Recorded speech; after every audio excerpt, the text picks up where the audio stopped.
안녕하세요. 반갑습니다. 성장결혼 정주입니다. 아마 대부분 처음 결혼을 하시는 신랑 신부님들에게는 내가 너무 몰라서 나만 바가지 쓰면 어떡하지?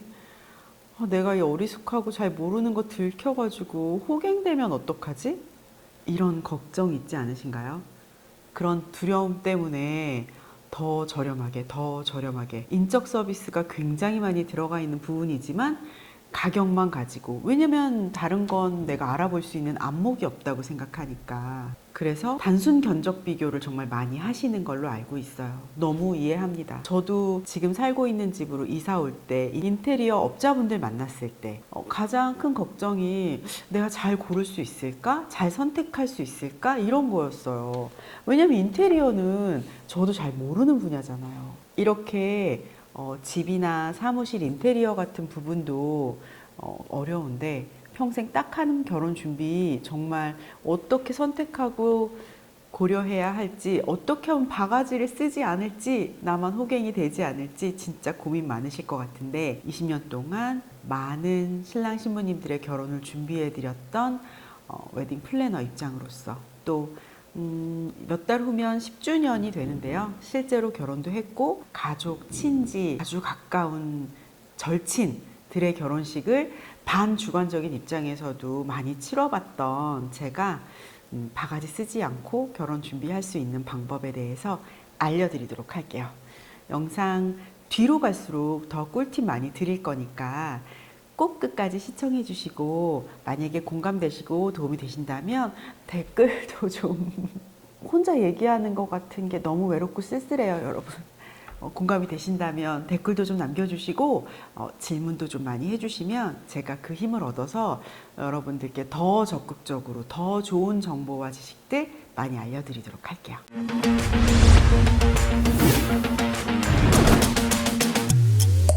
요새 보면 얼마 전에 갓 결혼하셨던 분들이 유튜브를 통해서 결혼 총 비용이 어떻게 됐어요? 드레스 투어는 어떻게 하세요?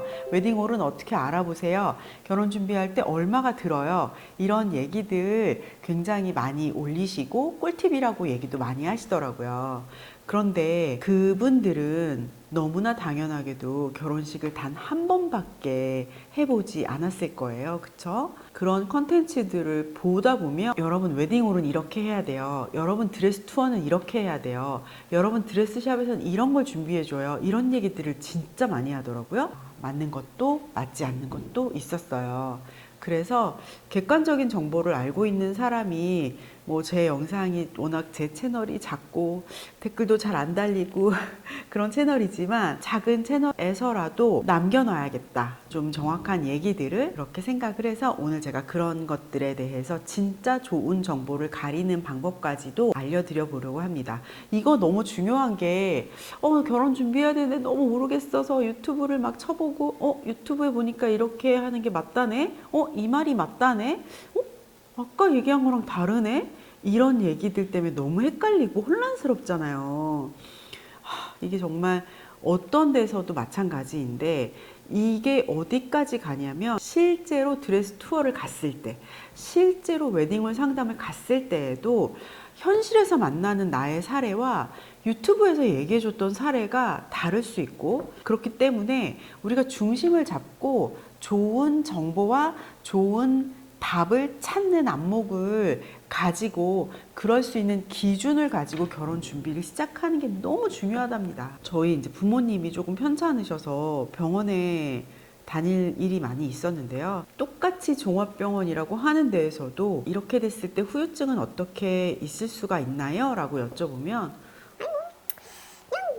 딱히 없어요. 그런 거는 크게 없고 너무 걱정 안 하셔도 돼요. 어떤 데에서는 이게 이런 약은 어떤 성분이 주로 들어가 있는 건데 후유증이라고 하면 약간 뭐 이런 부분들이 올 수가 있어요. 그런데 지금 환자분의 상태를 봤을 때 후유증이라고 생각되는 위험보다는 이 증상이 더 심각해졌을 때의 위험도가 사실 더 크기 때문에 후유증을 최대한 조심하고 예방하는 약을 쓰시는 것이 지금 환자분의 상태에는 맞을 것 같습니다. 라고 얘기를 해주는 의사 선생님들도 계시다는 거예요. 어느 쪽이 더 만족스러울까요? 비용이 조금 더 들어간다고 하더라도 정신적인 만족감, 그것들이 훨씬 클 거기 때문에 이게 더 비쌌다라는 생각이 전혀 들지 않을 것 같아요. 어떤 느낌인지 아시겠죠? 웨딩을 준비할 때도 이런 인적 서비스의 부분들이 다양하게 녹아 들어가 있기 때문에 금액 차이는 날 수밖에 없거든요. 아, 신랑 신부님들이 웨딩 준비하면서 참 이런 막막함을 느끼겠구나라는 걸 절실하게 느꼈어요. 이 일을 완전 처음 겪는 초보 입장의 신랑 신부님들의 이해도를 생각하면서 말씀드리는 게, 아, 내가 내 채널에서 할 일이겠구나 라는 생각을 저는 했답니다. 결혼 준비하면서 내가 바가지 쓰면 어떡하지? 내가 호갱이 되면 어떡하지? 이런 고민이 가장 많이 드는 부분이 웨딩홀이라든지 웨딩 같은 부분일 거예요. 웨딩홀은 그나마 좀 낫고, 웨딩 부분, 이렇게 웨딩이라는 이 타이틀이 붙는 항목들은 누구나 거의 태어나서 처음 하는 거기 때문에 그래요. 평생에 한 번이고, 그리고 비싸요. 그렇기 때문에 그냥 뭐 몇천 원짜리, 몇만 원짜리 이런 게 아니잖아요. 이런 조심성이 있는데 잘 모르는 분야이기 때문에 얘기들을 막 듣다 보면 이거 잘못하면 바가지 엄청 쓴다. 웨딩을 준비할 때 알아보고 서치하실 때 웨딩홀도 그렇고 웨딩 드레스, 웨딩 이런 부분 알아보실 때 빠질 수 없이 만나게 되는 항목이 바로 웨딩 플래너. 저 같은 사람이죠. 저 같은 사람 만나게 되실 거예요. 뭐 비동행이 있을 수도 있고 동행 플래너일 수도 있고 어떤 걸 선택하든지 신랑 신부님의 자유겠지만 이걸 선택하는 이유에 있어서 오해가 있을 수 있다. 그런 얘기들을 제가 샅샅이 알려드리면 너무 도움이 될 것 같아요. 여러분들이 기억하셔야 될 게 정말 결혼을 처음 하는 딱 한 번 해본 유튜버 분들의 정보도 물론 정보인데 그런 경우는 커뮤니티에 있는 하나의 후기 같은 거고 제가 말씀드리는 거는 호소 같은 얘기라고 생각하시면 될 것 같아요. 저는 결혼을 오늘 아침에도 시집장가를 보내드리고 왔어요. 어제도 마찬가지고 정보의 객관성이 다르답니다. 그래서 제 얘기를 기준으로 들으시고 그리고 다른 예쁘고 멋있고 결혼 준비 잘하신 유튜버 분들의 이야기들은 아 이런 후기도 있구나, 아 이런 경우도 있구나 이렇게 참고해서 들어주시는 게 더 도움이 많이 되실 거라고 생각합니다. 이렇게 1대1로 우리가 대면하고 만나서 얘기하고 있으면 아 그렇게 생각하실 수도 있겠네, 제가 말한 뜻은 그런 게 아니라 이런 거예요 라고 바로 잡아 드릴 수도 있겠으나 여러분들이 댓글도 잘 안 남겨주시고 질문도 안 해주시면 어떻게 받아들이고 계시는지 제가 알 길이 없기 때문에 제 말에도 오해를 갖고 들을 수 있다는 점이 무지 안타깝습니다. 그러나 최대한 그래서 오해 소지 없이 객관적으로 말해보도록 할게요. 우선 비용적인 부분을 한번 얘기를 해볼게요. 가장 궁금한 게 비용이실 거고 그리고 이 비용의 편차가 나는 거에 있어서 두려움이 가장 크실 것 같아요.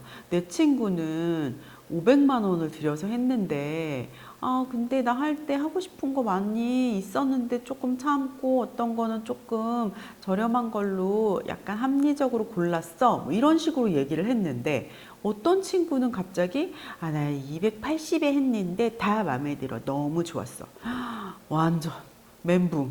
가격이 왜 다른 것인가에 대해서 얘기를 좀 해보자면 예를 들어서 그냥 원피스 하나를 생각해도요. 8세컨즈의 원피스 그리고 톰보이에서 파는 원피스 그리고 타임에서 파는 원피스가 디자인은 약간 블랙에 네이비에 뭐 약간 단정한 라인에 라운드 넥에 반팔에 그냥 무릎 기장 정도라고 말했을 때 비슷하지만 소재도 마감도 만듦새도 완전히 다르고 금액은 진짜 많이 다르죠. 그런데 타임 원피스를 사면 다 후회하고 8세컨즈 원피스를 사면 다 만족하는 게 아니잖아요.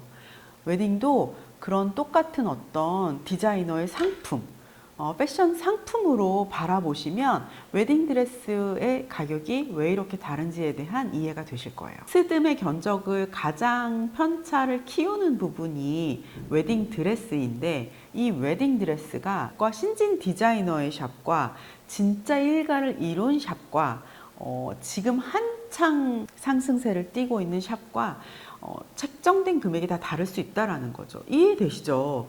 그리고 프로모션을 할 때와 하지 않을 때, 뭐 그냥 똑같이 옷도 가벼운 면티 하나도 뭐 유니클로, 지오다노, 랄프로렌 다 다르잖아요. 근데 이 원래 가격이 정해져 있는 거가 다 다른데, 심지어 세일할 때, 세일하지 않을 때, 세일도 완전 진짜 파이널 세일할 때, 클리어런스 세일할 때 금액이 다 다르지 않습니까?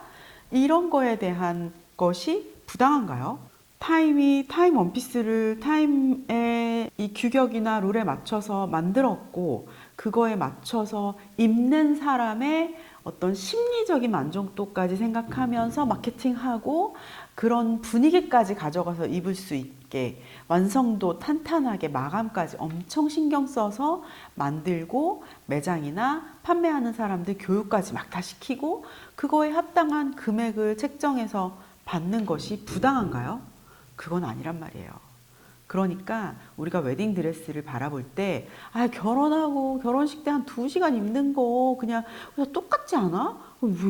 야, 진짜 완전히 눈 감으면 코 베어가네. 너무 그런 식으로 바라보신다면 정말 엄청 꼼꼼하게 마감하고 검수하고, 그리고 내가 이걸 입었다라는 어떤 심리적인 충만함까지도 줄 수 있게 모든 브랜드를 만들어 놓은 디자이너 브랜드의 드레스는 괜한 피해 갖고 선택을 못하게 될 수도 있는 거예요. 이게 만약에 그런 오해가 아니라 나는 웨딩에는 큰 금액을 쓰고 싶지 않아. 나는 허니문이 더 중요하고 여행이 더 중요하고 신혼집이 더 중요하고 면세점에서 내 가방 하나라도 제대로 사는 게 더 중요해 라고 본인이 생각하셨다면 오케이. 그러나 이렇게 하는 게 너무나 큰 사치고 내가 좀 잘못 선택하는 게 아닐까? 그런 선택은 아니라는 거예요.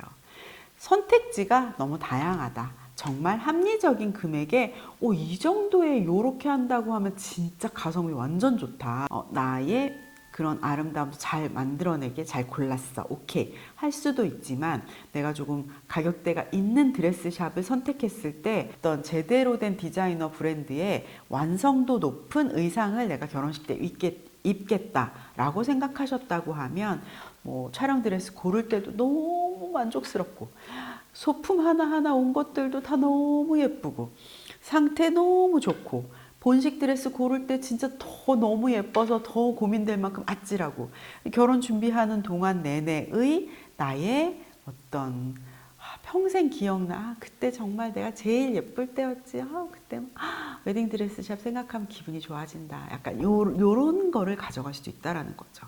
이건 어느 쪽이 잘했다 잘못했다 옳다 그르다의 문제가 아니고 뭐 바가지 안 바가지 이런 문제가 아니라 어떤 패션 브랜드 어떤 디자이너 브랜드를 내가 선택하느냐의 문제라고 바라보시는 게 더 현명한 판단일 거라고 생각합니다. 그리고 그거 외에도 사실 가격 편차가 생길 수 있는 부분이 상당히 있어요. 예를 들어서 내 친구가 혹은 커뮤니티에서 내가 견적받은 데랑 비슷한 업체를 올린 거예요. 나랑 동일한 스튜디오, 그리고 나랑 동일한 헤어 메이크업 샵, 드레스만 다르다고 했는데 금액이 나랑 막 200, 300 차이가 나는 거예요. 50, 60, 막 80 차이가 나는 거예요. 이게 도대체 무슨 일이지?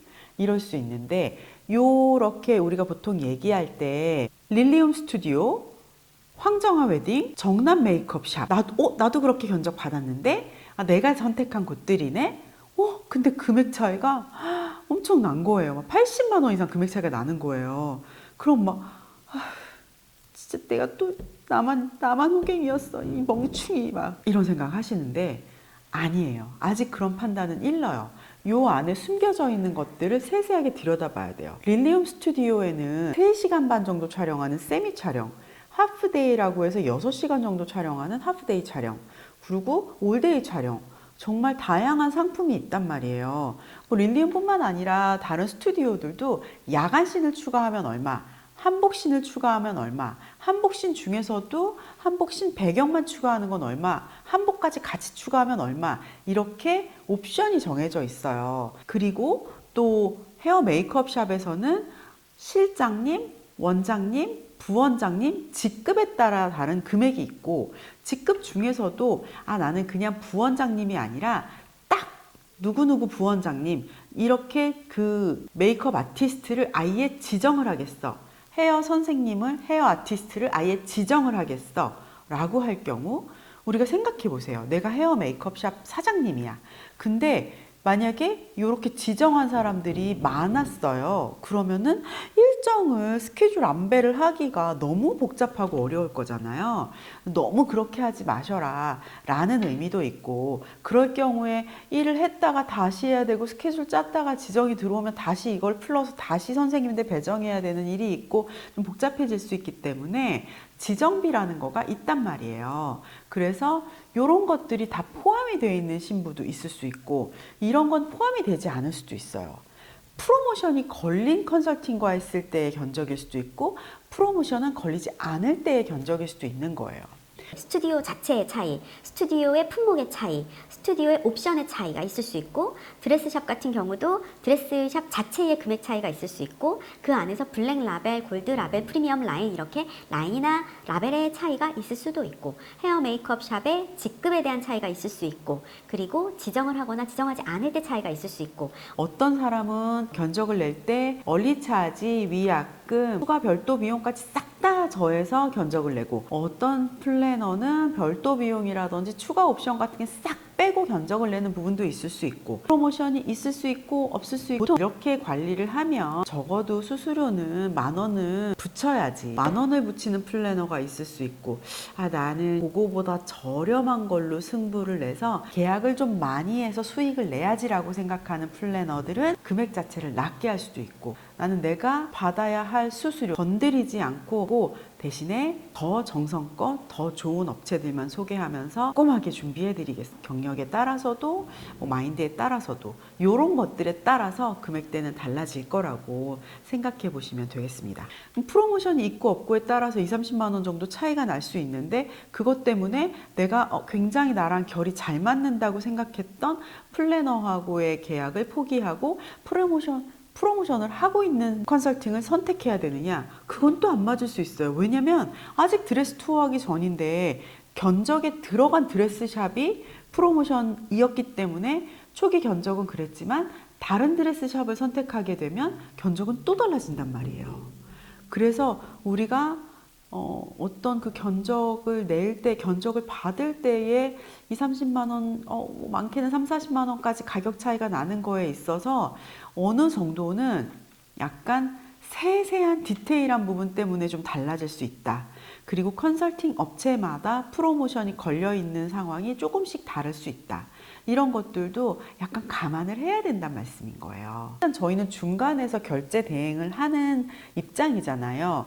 당연히 물론 회사 대 회사로 저희가 제휴하고 있는 업체들이 있고, 신부님에게 소개를 드리고 제안을 드렸을 때 신부님이 A라는 업체를 선택을 하면, 그래서 저희가 A라는 업체에 주문을 넣으면 이 A라는 업체는 저희 쪽에 소개를 해주어서 고맙고 신부님의 준비 사항이나 이런 걸 관리를 하면서 끝까지 같이 케어를 할 거기 때문에 이 회사의 만족도를 높여주는 거니까 회사 대 회사로 수수료가 있어요. 당연히 그런 부분은 있는 건데, 웨딩 플래너 회사, 웨딩 컨설팅도 수익은 있어야 하잖아요. 인플루언서를 생각해 보세요. 뷰티 인플루언서 분들 발사 이런 거 막 엄청 좋은 거를 막 10개를 쫙 깔아놓고 내돈내산으로 다 써봤는데 이게 제일 좋았어요. 그래서 이거 공구를 가지고 왔어요. 그러면 막 거기에 막 댓글 달면서 언니 너무 고마워요. 정말 필요했던 거예요. 덕분에 너무 좋은 거 써서 너무 좋아요. 다른 것도 공구 진행해 주시면 안 돼요? 이런 얘기도 하잖아요. 이 인플루언서는 이거 하나 팔 때마다 당연히 본인도 직업으로 하는 거니까 수익이 있는 거잖아요. 하다못해 마트에 있는 초코과자 하나에도 이 유통사에 마진은 다 붙어 있습니다. 그런데 얼마나 믿을 만한 정보를 나한테 주냐, 얼마나 믿을 만한 업체를 소개해 주냐, 그게 너의 덕목이고 그게 너의 잡이니까 네가 그냥 뭐 수수료를 많이 주는 그런 데 말고 진짜 내가 만족할 만한 업체를 눈에 불을 켜고 찾아서 나한테 안내를 해줘라. 이런 걸 보시면 되는 거예요. 무슨 말씀인지 아시겠죠? 그래서 드레스샵, 메이크업샵, 스튜디오 여기서 책정한 금액이라는 거가 있고 이 금액이 있는 상황에서 웨딩 플래너는 그 가격 대비 여기가 정말 괜찮다. 이 가격 대비 이 정도면 진짜 좋아. 이 정도 퀄리티인데 진짜 1,000만 원은 줘야 될 만한 아주 디테일한 액세서리 소품까지의 퀄리티인데 요거 600, 700 이 정도면 땡큐지. 이거 해외 나가가지고 바로 직접 구매하면 한 벌에 1,000만 원인데 4벌에 600이면 진짜 땡큐다. 이렇게 단순히 금액이 아니라 여기에 포함되어 있는 컨텐츠를 보면서 내용을 신부님, 신랑님께 원하시는 예산이나 견적에 맞춰서 제대로 제안해 드릴 수 있다라고 하면 그 웨딩 플래너가 어느 정도의 수익을 가져가는 게 맞는 거 아닙니까? 근데 이렇게 생각하면 좀 더 어렵지 않아요? 그래, 근데 그런 뒤에 얘기 세세한 것까지 내가 어떻게 다 챙겨서 알 수가 있지? 제가 인테리어 공사를 할 때 정말 많은 업자분들을 만나봤고 견적도 받아봤는데 이렇게 결정했어요. 저는 다양하게 만나보고 견적도 받아봤는데 견적은 사실 대동소이했던 것 같아요. 대동소이했는데 내가 가장 중요하게 생각하는 거를 조금 맞춰줄 수 있는, 그리고 신뢰할 수 있는 업자분을 만나서 그 다음부터는 조금 믿고 갔던 것 같아요. 사람이 하는 일이기 때문에 사실 그런 방법이 시간과 에너지를 아껴드리면서 만족도에는 크게 공헌하지 않을까라고 생각을 합니다.